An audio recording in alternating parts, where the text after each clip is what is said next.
Росіяни століттями фальсифікували історію Криму і його корінних народів. Але знайшовся той, хто зробив «Голос правди» гучним.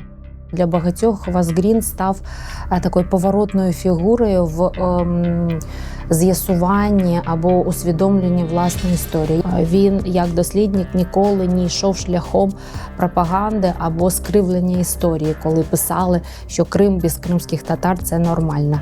4-томна наукова праця «Історія кримських татар» Валерія Васгріна містить вичерпні відповіді на всі запитання, пов'язані з життям півострова від найдавніших часів.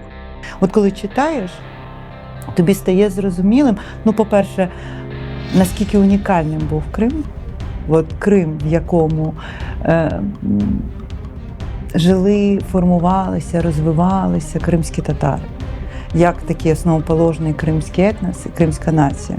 А по-друге, ти починаєш розуміти, якими зайвими там є росіяни.